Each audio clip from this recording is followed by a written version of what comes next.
जी महाराज जी, अगर हार जाएं तो जीते कैसे? अपने ऊपर भरोसा कैसे करें? हमने तो हार कभी हार मानी नहीं, हजारों बार हार के अवसराय पर हार मानी नहीं, मुझसे जीत का एक इशारा माना।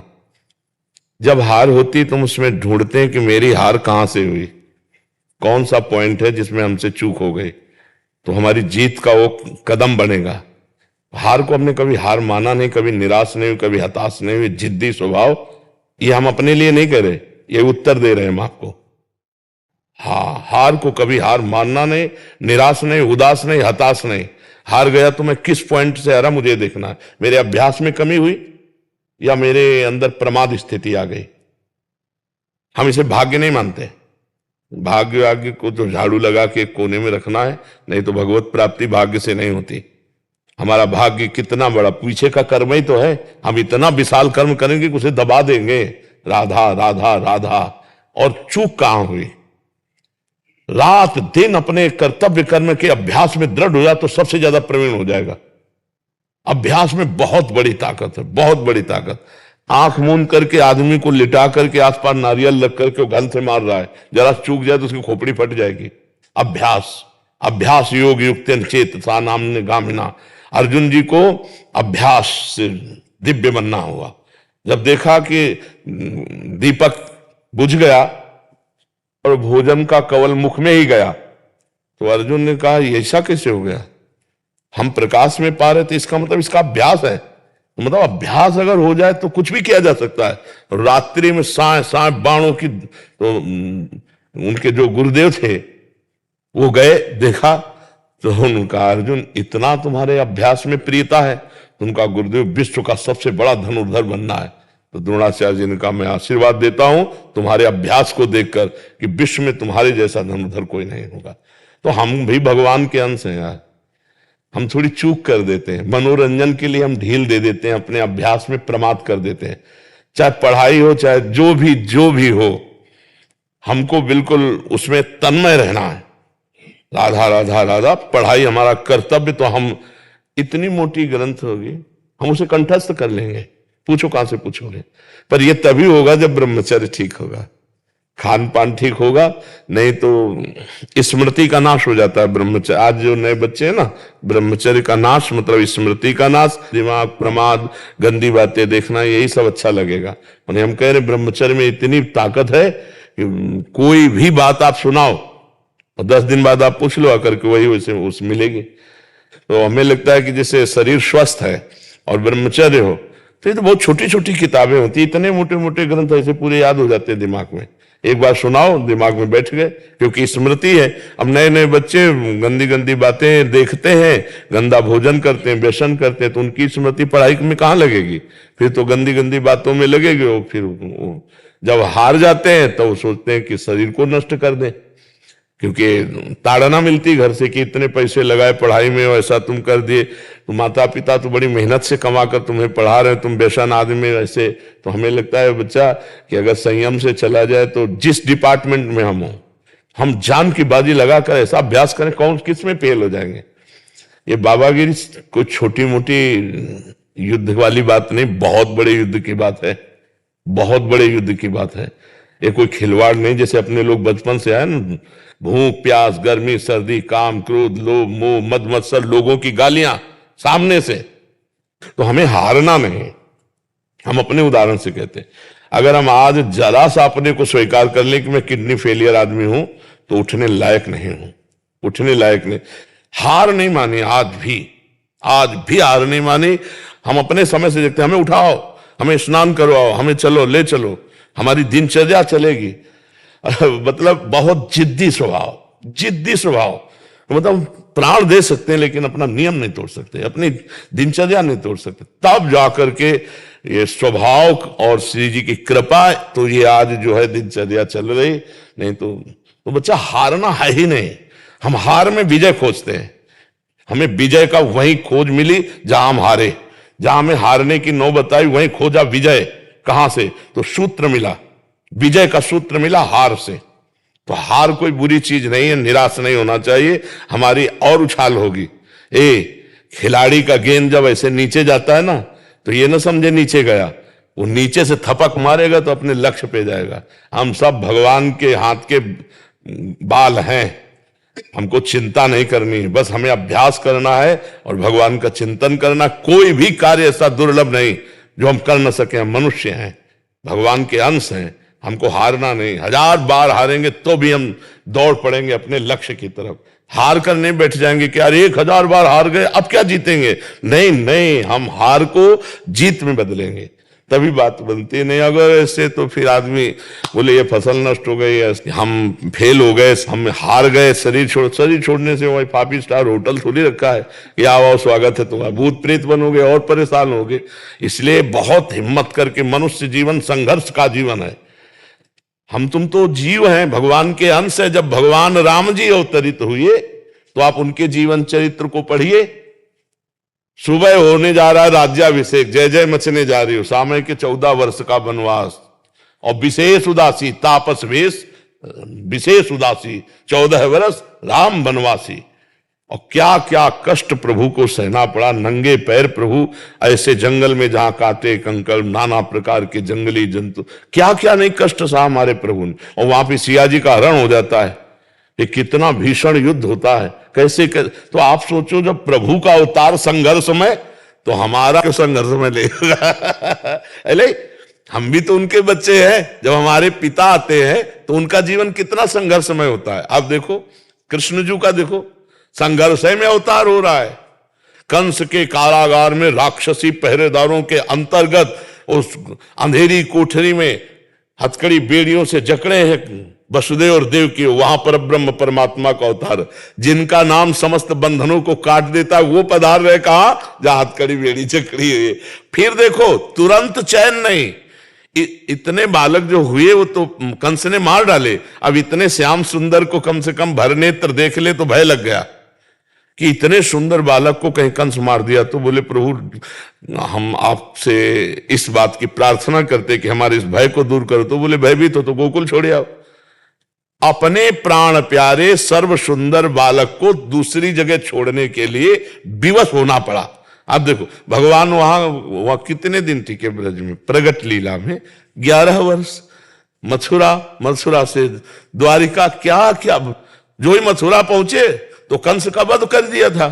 तो कंस का ससुर था वो जरासंध, अरे 21 अक्षौणी सेना लेकर के, महाभारत में तो 18 अक्षौणी, 21 अक्षौणी सेना लेकर के 17 बार आया।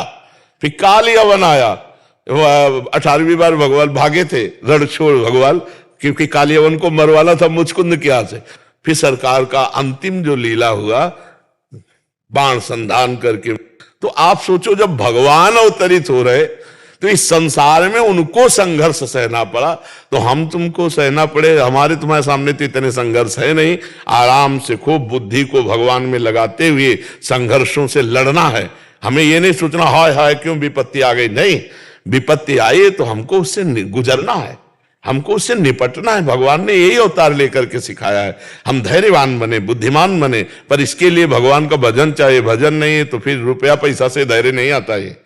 ये विवेक रुपया पैसा से बाजार में नहीं मिलता, ये सत्संग और भजन से प्राप्त होता है। विपत्ति, दुख और हार को बर्दाश्त करके आगे बढ़ने का जो उत्साह मिलता है वो अध्यात्म से मिलता है, वो लौकिकता में नहीं। महाराज जी ये प्रश्न इन्हीं का नहीं है, आजकल के नए बच्चे जो पढ़ रहे हैं या किसी परीक्षा के लिए तैयारी कर रहे हैं या कहीं आर्मी में भी होना है, महाराज जी क्या इतना प्रयास कर लेते हैं तो सक्सेस मिलता नहीं है, फिर उसके बाद बहुत निराशा। हम ये कहते हैं प्रयास में सफलता है। हमारी बात हर विद्यार्थी अगर मान ले, हमें फिर इसका उत्तर दे, आप अपने ब्रह्मचर्य को छीण मत करना, आप कोई नशा मत करना जब तक विद्या अध्ययन कर रहे हो, ये बहुत बड़ी साधना है।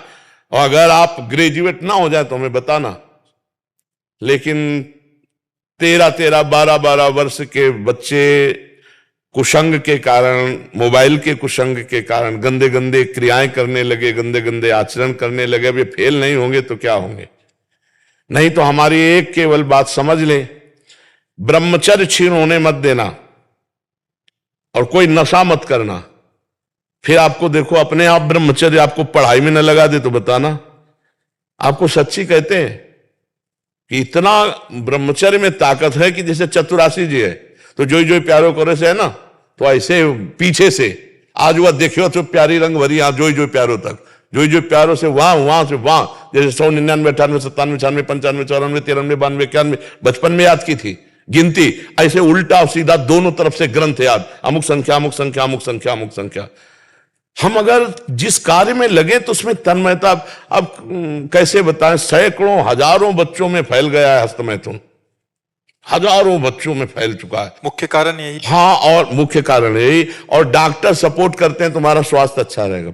हम अपनी किसानी भाषा में कहते हैं गेहूं की फसल, जो अगर कोई किसान हो, इनमें कोई किसानी जानता हो तो जानना, गेहूं की फसल जब गलेथ में आती है, गलेथ का मतलब होता बाली निकली नहीं, निकलने वाली है, और आप काट लो, ना भूस मिलेगा ना दाना, और 1 महीना और ठहर जाओ, बाली आ जाने दो, दाना पक जाने दो, तो 40 मन गिरेगा के। तो हम कह रहे हैं 20 वर्ष तक जवानी का गलेथ आता है, उसको ब्रह्मचर्य में रखो, उसको काटो मत, और 20 के बाद जब ब्याह करो तो 20-25 वर्ष तक आप संसार के खेल खेलो, आप देखो कोई परास्त नहीं कर सकता। हम अभी 13, 14, 15, 16, 17, हाँ, जवानी तो इधर उधर गंदी बातों में नहीं। तो हम कह रहे हैं कि ब्रह्मचर्य में अपार सामर्थ्य है, अपार सामर्थ्य है। ये नवीन बच्चे जो ब्रह्मचर्य नष्ट करें बहुत घातक, जैसे 20-21 के बाद ब्याह हो गया, अब उसके ब्रह्मचर्य कोई परिपक्व अवस्था आ गई, अब वो अगर गृहस्थी में प्रयोग भी करता है अपने ब्रह्मचर्य का, तो 10-20 साल उसको चक्कर नहीं आएंगे, कोई परेशानी नहीं होगी। पर एक अपनी मर्यादा से जिसका पाणी ग्रहण किया है, अब ऐसे पशुवत आचरण करोगे तब तो फिर नष्ट ही हो जाओगे। तो ये जो बच्चे फेल हो रहे हैं, इनके 2 कारण हैं, ब्रह्मचर्य का नाश और व्यसन। तो माता पिता के आचरण भ्रष्ट होने के कारण बच्चों के आचरण और भ्रष्ट होते चले जा रहे हैं। इसीलिए शिक्षा तो है ही नहीं महाराज जी, कहीं ना स्कूल में सिखाया जाता है, हमें ना समाज में सिखाया जाता है। ये ऐसे शिक्षा महाराज जी आप दे रहे हैं तो समझ आ रही है, ये तो बड़ा महाराज जी माता पिता सिखा नहीं सकते, बाहर दोस्त आदि हैं वो तो और प्रमाद में घुसा दें ऐसा। हाँ, जैसे हम लोग स्कूल जाते थे तो हम लोगों को अलग से मक्खन अम्मा देती थी, पढ़ाई है, बच्चों की बुद्धि लगती है। अब चाउमीन खा के स्कूल जाते या 1 लीटर बठा और 2 रोटी शाम की बनी हुई, और जब मीसो तो पूरा वैसे खस्ता की तरह जल्दी से सुबह पाया और दौड़ लगा के 3 किलोमीटर स्कूल था, स्कूल गए तो वो सब पच जाता था और पौष्टिकता थी। अरे आज के बच्चे देखो ना, चाय पीते हैं प्रारंभ में ही, चाय ये 40 के बाद की बात है, या जो बहुत दिमागी कार्यों में लगे हुए हैं, जैसे कंप्यूटर आदमी, और दिमाग थकान हो रही, थोड़ी सी चाय ले ली। अब नए बच्चे चाय की जरूरत है, अब वो सुबह बेड टी चाहिए उनको, 9 बजे तक सो के उठ रहे हैं, बेड टी पी, और उनके खान पान क्या होते हैं। इसके बाद जो स्कूल में हमारे तो वो बताते थे, संस्कृत के जो थे, कि ब्राह्मी लेकर पीना चाहिए जिससे स्मृति शक्ति पुष्ट होती है, ब्रह्मचर्य पुष्ट होता है। तो ऐसा खान पान रहता था। अब खान पान में क्या रह गया, आप देखो खान पान में क्या रह गया। तो हमारे बच्चों के भविष्य खतरे पे है। जब कभी बच्चे खड़े होते हैं आकर ना, कि उनको 2 शब्द में यही समझाते हैं, हमारी इतनी बात मान लो, गर्लफ्रेंड बॉयफ्रेंड इससे बचो, अब ये अवस्था नहीं है। हम कहते हैं दोस्त बनाना पाप नहीं है, लेकिन दोस्त के साथ पाप करना पाप है। दोस्ती बना, दोस्ती कर लो। अगर आपको ऐसा लगता है कि हम दोनों दोस्त आजीवन रहे, तो अपने माता पिता से स्वीकृति लेकर पाणी ग्रहण करके बाद में पहले पढ़ो लिखो, नौकरी पेशा में आओ, दोनों दोस्त बने रहो, गंदा आचरण मत करना, और फिर पाणी ग्रहण करके फिर ब्याह करके, तो वो संबंध जीवन भर निर्वाह होगा। और ये जो पहले ही 10 दिन ये बॉयफ्रेंड ब्रेकअप, फिर 10 दिन वो बॉयफ्रेंड ब्रेकअप, ये हो क्या रहा है भैया, ये क्या हो रहा है? क्या चरित्रहीनता का खेल खेला जा रहा है। ये बॉयफ्रेंड गर्लफ्रेंड है, कहां है? मतलब अभी स्कूल चले थे पढ़ने के लिए और ये शुरू कर दिया तो हो गया बॉयफ्रेंड गर्लफ्रेंड। इसी में सब हेरा रही हमारी समाज। और हमें तो बार बार कहने में भी संकोच लगता है कि बच्चों की जो गंदी आदतें हैं, माता पिता को चाहिए कि उनके पास बैठकर मित्रवत बात करें, दोस्तवत बात करें और उनको बताएं कि देखो ये गंदी बात है, इसको त्यागो, और उसके लिए डॉक्टरों का सहयोग लें, जैसे आयुर्वेदिक औषधियां हैं, और उनको बताए कि हम मानते हैं तुमसे गलती हो गई, लेकिन तुम इसका सुधार करो। अपने बच्चों के बीच में घुसना चाहिए, उनके जीवनचर्या में, उनकी सोच में अपनी सोच मिलानी चाहिए।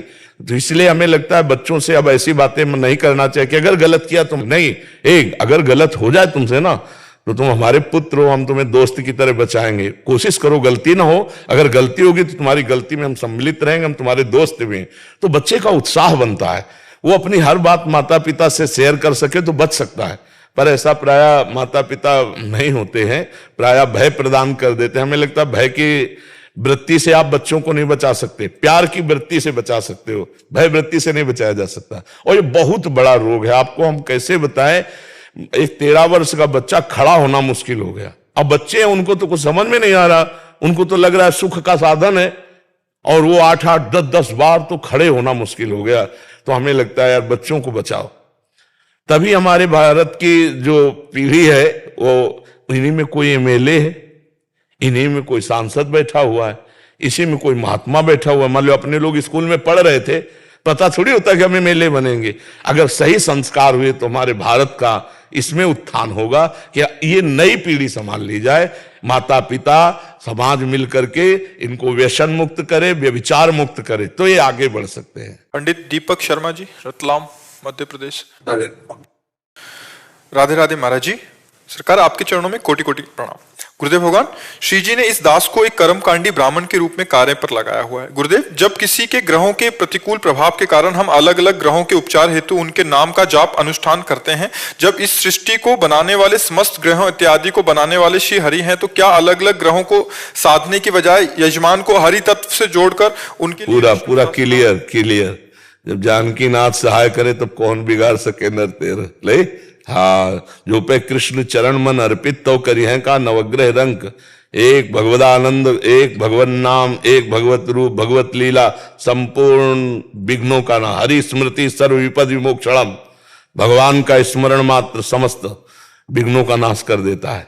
तो हमें लगता है ये बहुत उत्तम सत्संग के द्वारा आपको बुद्धि मिली है, आप इसको स्वीकार करें और ऐसा ही अनुष्ठान करावें, उससे निश्चित मंगल हो जाएगा। हरि विमुख हो और आप शनि राहु की उपासना करो, बिल्कुल आप जितना चाहो उतना अनुष्ठान कर लो, कभी आपके अनुकूल नहीं हो सकते हो। और 7.5 ही शनिचर लगा हो और भगवान की आराधना कर रहा तो कुछ नहीं बिगाड़ पाएगा, आप समझ रहे। ये सब लोकपाल, बड़े बड़े देवता, बड़े बड़े नक्षत्र, ये सब भगवान। देवराज इंद्र की पूजा रुकवा दी ठाकुर जी ने, जब देखा त्रिभुवनपति का अभिमान है, रुकवा दी। ब्रज में बाबा से कहा जो पुआ खीर सब बना रहे हो ये किसकी पूजा के लिए, तो कहा देवराज इंद्र की पूजा के लिए। तो भगवान ने उपदेश किया और कहा देवराज इंद्र की पूजा नहीं होगी, गिरिराज गोवर्धन की पूजा होगी। और जब देवराज इंद्र को पता चला तो उन्होंने कहा ऐसे नष्ट कर दो पूरे ब्रज को, पूरे ब्रज को सांवर्तक मेघगणों को आज्ञा की, जो प्रलयकालीन मेघ वर्षा के द्वारा नष्ट कर दो, ओले वर्षाओ ऐसा। उनको भगवान का प्रताप तो पता था, लेकिन प्रमाद स्थिति के कारण भूल गए थे। भगवान ने सुदर्शन चक्र को आज्ञा की, ऊपर ही सब उठा के गिरिराज जी को 7 दिन 7 रात्रि समस्त ब्रजवासियों को, आसपास भगवान शेष जी घेरा बनाए हुए। जब देखा भागवतिक शक्ति के आगे कुछ नहीं, तो चरणों में आके कामधेनु गाया के साथ आके अभिषेक किया और चरणों में कहा प्रभु अब दोबारा गलती नहीं होगी, हम जान गए कि आप परब्रह्म परमात्मा हो। तो कोई भी ग्रह नक्षत्र देवी देवता जब भगवान की शरण में हो जाया जाता है तो कोई कुछ नहीं बिगाड़ सकता है और रक्षा करेगा। जैसे आप भागवत में देखिएगा जड़ भरत जी का प्रसंग। जड़ भरत जी को एक काली उपासकों ने, दस्युराज था तो उसने संकल्प किया था कि यदि संतान होगी तो हम नर बलि देंगे। तो संतान हो गई तो एक आदमी को पकड़ के ले आए, और वो आदमी को बढ़िया सब खान पान के लिए फ्री कर दिया। तो जो खवा रहा था उसने कहा खाओ, इसके बाद गड़ासा भी चलेगा, तुम्हारी बलि दी जाएगी। अब वो अवसर निकाल के भाग निकला। अब उन जो दस्यु के अनुचर थे उन्होंने कहा तो हम ही को बलि चढ़ा देगा। हमने कहा कि भाग गया है वो, तो जल्दी ढूंढो। तो देखा तो ये ब्रह्मबोध संपन्न महापुरुष जड़ भरत जी शरीर भाव से ऊपर उठे हुए एकदम। अरे कहा इससे बढ़िया कोई अब होगी बलि, पकड़ लिया, बांध लिया। तो महापुरुष उन्होंने सोचा प्रारब्ध है, ले गए, स्नान कराया, खीर पुआ पवा, खूब आराम से खा लिया, तिलक लगाया।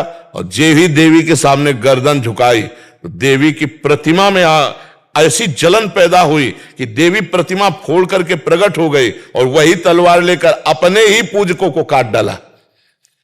जड़ भरत जी के प्रसंग में देखना, जो भगवान का भक्त है, जो ब्रह्म ज्ञानी है, उसको कोई ग्रह नक्षत्र देवता उसका कुछ बाल बाका नहीं कर सकते।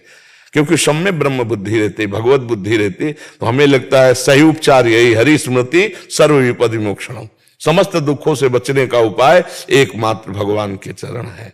हाँ, चरणों का चिंतन करना ही समस्त दुखों से मुक्त होना है।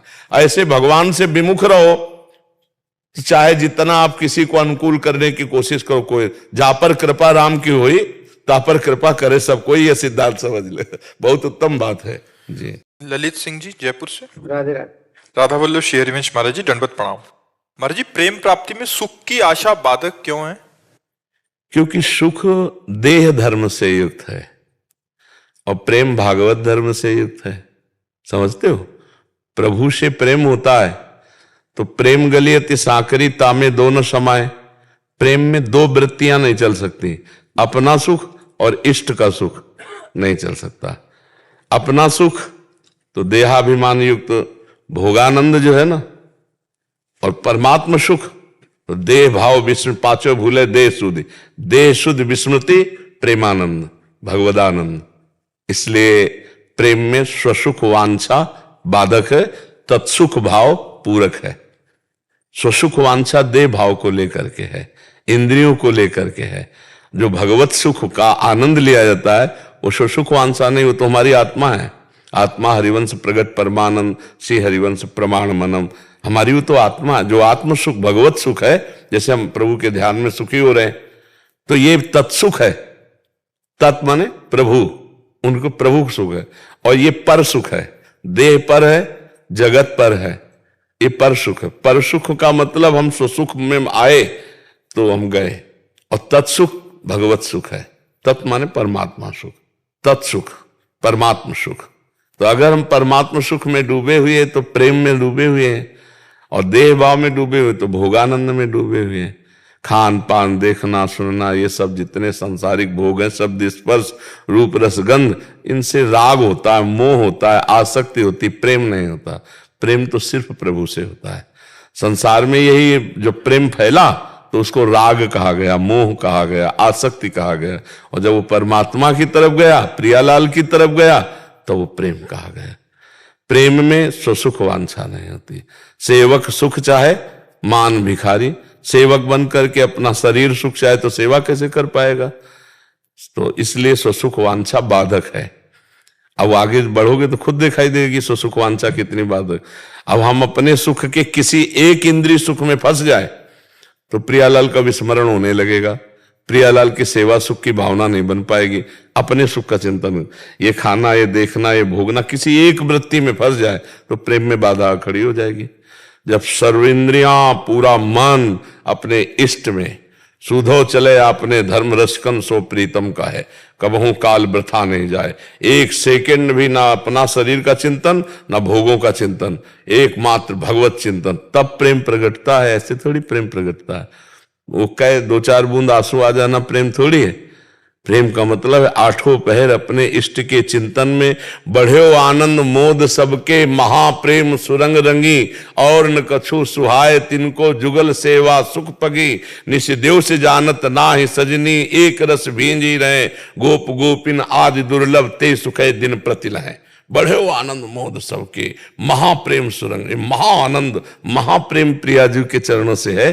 पर वहां तक पहुंचने के लिए पहले दूरादपास्य स्वजनान, पहले अपने पारिवारिक सुखों का त्याग करे, फिर अर्थ के द्वारा प्राप्त करोड़ों प्रकार के सुखों का त्याग करे, फिर साधना के द्वारा प्राप्त सुखों का त्याग करे, तब प्रियालाल के सुख को प्राप्त होता है। दूरादपास्य स्वजनान सुखमर्थ कोटिम, सर्वेषु साधन वरेषु चिरम निराशा, वर्षंत में सहजाद्भुत सौख्य धाराम, श्री राधिका चरण रेणु मनुष्य मराम। आप देखो, जैसे प्रियालाल की आप भक्त हो तो भगवत चर्चा हो रही है, अब यहां कोई विषय चर्चा करने लगे तो आपका मन जाएगा? नहीं जाएगा ना। एक एक इंद्री संभल गई। ऐसे हम प्रियालाल का ध्यान कर रहे हैं, हमारे सामने कोई कितना भी प्रिय आवे अच्छा नहीं लगेगा। ऐसे हम प्रियालाल का उच्छिष्ट पा रहे तो हमें कोई अन्य भोग नहीं। ऐसे संपूर्ण इंद्रियां प्रियालाल में लग जाए तो सुख वांछा कर, फिर क्या सुख नहीं मिलता? क्या अपार सुख मिलता है। वो भगवत सुख है। विषय सुख त्याग की बात कही गई, समझ रहे हैं? विषय सुख का भोगने वाला भगवत प्रेम में नहीं जाता है। जो नहीं खान पान ते भावे है, नहीं कोमल वसन सुहावे है, सब विषय लगे ते खारा है, हरि आशिक का मग न्यारा है। नारायण हरि भजन में ये पांचों न सुहात, विषय भोग, निद्रा, हंसी, जगत प्रीति, बहुबात, ये अच्छा नहीं लगता प्रेमी जनों को। अपने आप से सुख वांछा का नाश हो जाता है। अब खूब चाहे खान पान सुख चाहे अपने, तिनको प्रेम छुअत नहीं सपने। जो हमें अच्छे अच्छे भोग मिले सर वो प्रेमी नहीं, ये विषयी पुरुष है, भगवान की आड़ में वासनाओं का खेल खेल रहा है। समझ पा रहे आप जी। जगते भयो फिरे वैरागी, तब वृंदावन रस में अनुरागी। प्रियालाल के प्रेम में तब जब संसार का राग हटे तभी तो। अगर संसार के राग में फंसा है तो फिर प्रेम नहीं। समझ पा रहे आप? कोई संशय? जब प्रेम में अष्ट विकारों का होना आवश्यक है। भैया जब बुखार आ जाएगा तो सारे लक्षण आ जाएंगे। वो होना क्या, करना पड़ता है क्या?